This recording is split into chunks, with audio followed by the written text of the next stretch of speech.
Bismillahirrahmanirrahim. Alhamdulillahirabbil alamin wa bihi nasta'in ala umurid dunya waddin. Wassalatu wassalamu ala asyrafil anbiya wal mursalin sayyidina Muhammadin wa ala alihi wa sahbihi ajmain. Amma ba'd. Pemirsa yang dirahmati oleh Allah Subhanahu wa taala, alhamdulillah, puji syukur kehadirat Allah yang telah melimpahkan kepada kita semuanya rahmat, taufik dan hidayahnya. Salawat serta salam semoga tetap tercurah kepada junjungan kita Nabi besar Muhammad sallallahu alaihi wasallam beserta keluarga dan para sahabatnya. Pemirsa yang dirahmati oleh Allah Subhanahu wa taala, kembali lagi kita dalam kajian sirah para nabi dan rasul yang 25 yang diambil dari intisari kitab Qasasul Anbiya karya Syekh Muhammad Mutawalli Asy'arawi. Masih dalam pembahasan mengenai kajian Nabi Allah Adam alaihissalam. Setelah sebelumnya kita membahas mengenai bagaimana Allah Subhanahu wa taala memerintahkan seluruh makhluk untuk sujud kepada Nabi Allah Adam alaihissalam, terkecuali iblis yang mana mereka enggan untuk sujud kepada Nabi Adam karena kesombongan mereka. Kemudian pada kesempatan kali ini Al-Fakir akan menyampaikan mengenai bujukan setan dan bagaimana taubatnya Nabi Allah Adam alaihissalam.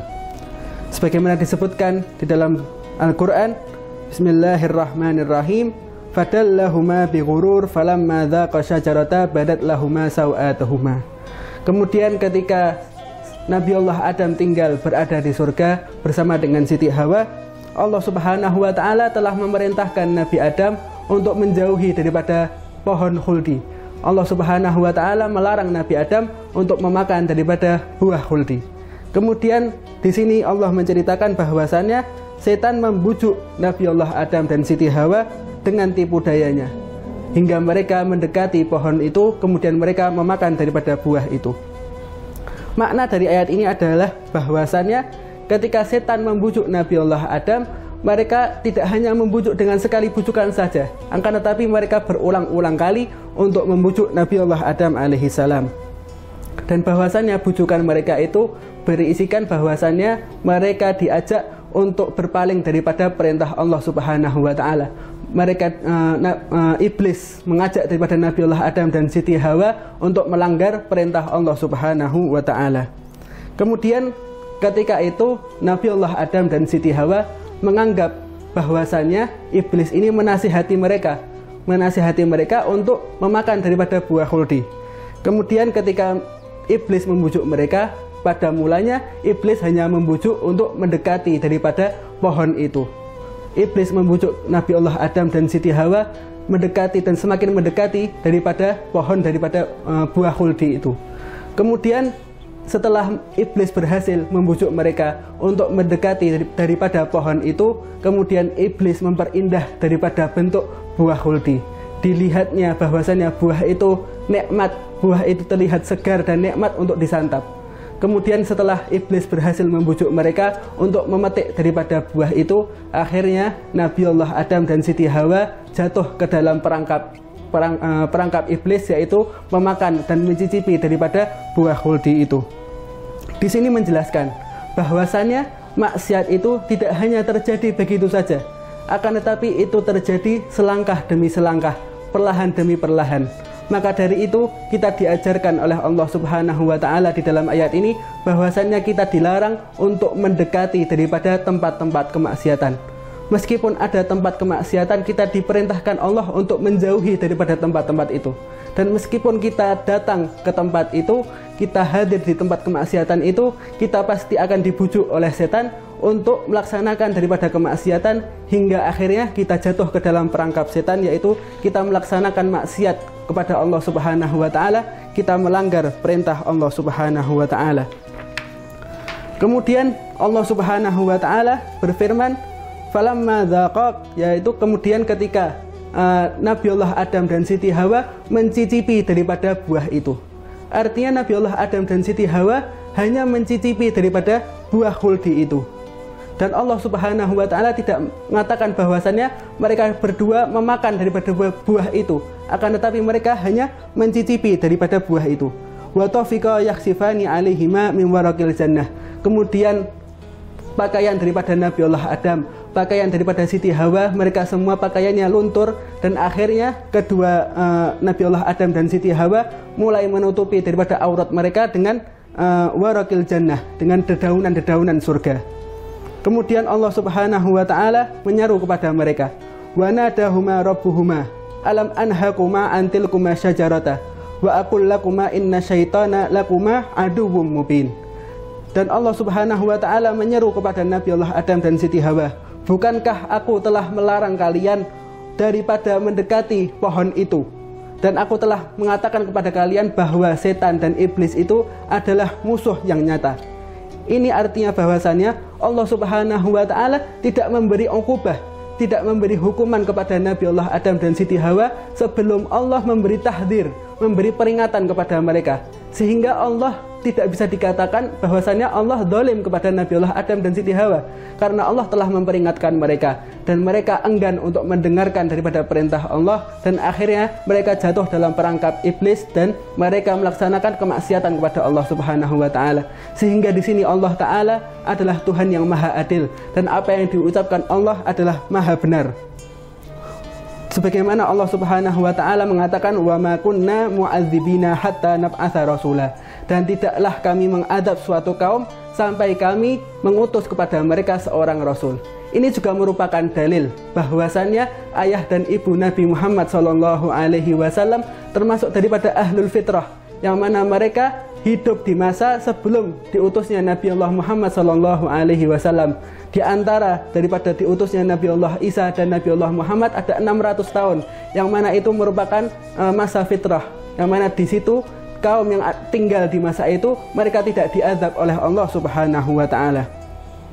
Kemudian makna daripada ayat wa nadahuma rabbuhuma, ketika Allah menyeru kepada Nabi Allah Adam dan Siti Hawa, bahwasannya bukankah Allah Subhanahu wa taala telah melarang mereka daripada mendekati pohon itu? Ini artinya bahwasannya Allah Subhanahu wa taala telah memberitahukan kepada manusia mana yang benar dan mana yang salah, mana yang diperintahkan Allah dan mana yang dilarang oleh Allah.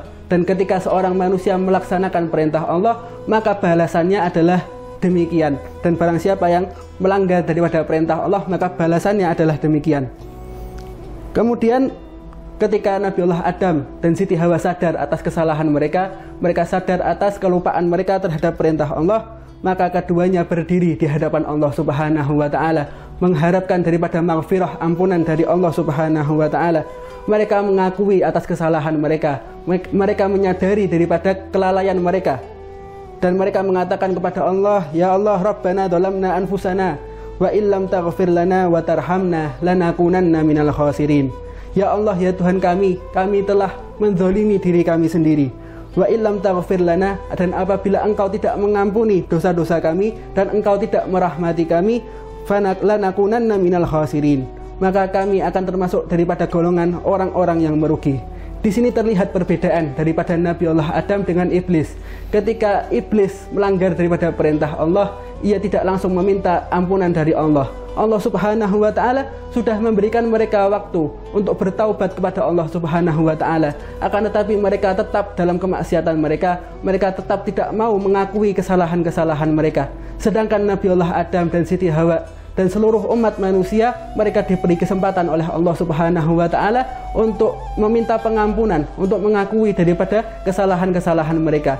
Dan itulah bagaimana manusia itu seharusnya ketika mereka sudah mengetahui kesalahan mereka, telah menyadari kelalaian mereka, mereka harus langsung bertaubat kepada Allah Subhanahu wa taala supaya kesalahannya diampuni oleh Allah Subhanahu wa taala dan tidak termasuk daripada teman-teman iblis yang mana mereka berada di asfalas safilin, tempat yang paling rendah. Kemudian ketika Nabiullah Adam mengucapkan hal ini, itulah cara daripada manusia bertaubat kepada Allah Ta'ala. Di sini Nabiullah Adam mengajarkan kepada kita bagaimana caranya bertaubat kepada Allah Ta'ala, yaitu yang pertama adalah dengan mengakui kesalahan kita. Kita menyadari kesalahan kita dan bahwasannya yang diperintahkan Allah itu benar, apa yang dikatakan Allah itu benar, bahwasannya mereka dilarang untuk mendekati pohon itu, kemudian mereka lalai dan mendekati pohon itu hingga akhirnya melanggar perintah Allah Subhanahu wa taala. Setelah kita menyadari daripada kesalahan kita, maka kita harus meminta ampunan dari Allah Subhanahu wa Ta'ala. Itulah cara yang diberikan oleh Nabiullah Adam alaihissalam. Itulah cara yang diajarkan oleh Nabiullah Adam alaihissalam. Ketika kita berbuat kesalahan, ketika kita berbuat kelalaian, kita berdoa kepada Allah Ta'ala, Rabbana dzalamna anfusana wa illam taghfir lana wa tarhamna lanakunanna minal khasirin.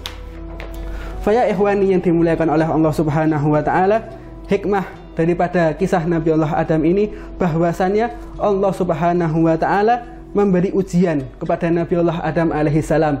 Sebelum Allah menurunkan Nabiullah Adam ke atas bumi, sebelum Allah menjadikan Nabiullah Adam sebagai khalifah di muka bumi, Allah memberi ujian kepada Nabiullah Adam alaihissalam yang berada di tempat bernama Al-Jannah untuk diuji daripada keimanan, dan bagaimana Allah Subhanahu wa Ta'ala mengajarkan kepada Nabiullah Adam bahwasannya manusia adalah tempatnya kelupaan, manusia adalah tempatnya lalai, dan ketika manusia lalai dan ketika ia sadar atas kelalaiannya, maka dia harus cepat-cepat bertaubat kepada Allah Subhanahu wa Ta'ala.